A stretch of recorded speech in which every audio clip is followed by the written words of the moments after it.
Ej, banda, prvi dan počitnice in mi bomo driftali s temi avti. Andraž, a to sploh voz? To sploh vozi? Mislim, zdaj, kaj jaz pogledam tale avto, ne? Recimo pa, če bi jaz bila na Avtonet, bi verjetno razmislila, če bi si to kupila, ampak kako pa dejansko stane, da avto predelaš? Vse med 1000 do 5000 evrov.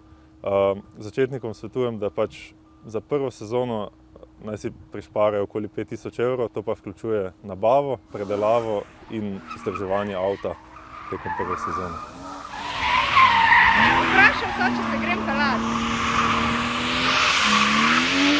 V bistvu je najcenejši motošport v Sloveniji. Vse en stane 5000 na leto. Ja. Ni poceni, zahteva pa v bistvu ogromno časa, ampak tudi obrodi sadove ta čas, ki ga posvetiš avtu in aktivnostim na progi. Kako pa?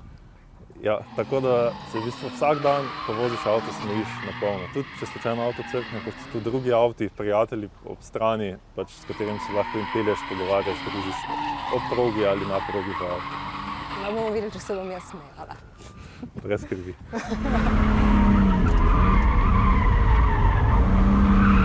Koliko gum kaj skurte?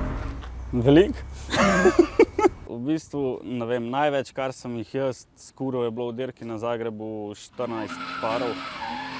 To je 28 gum, sam je pa res, da je bilo to 2 dni.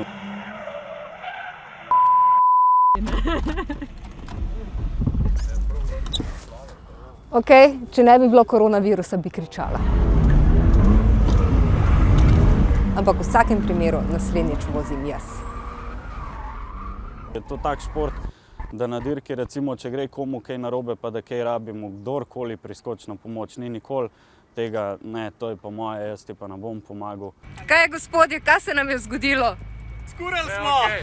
Požar. Mi zdi, da je tak šport zelo prijateljski med ostalimi nasprotniki. Je rivalstvo, ne? Je rivalstvo? Vedno, pa mora biti, ne. Drugače ni toliko zanimivo.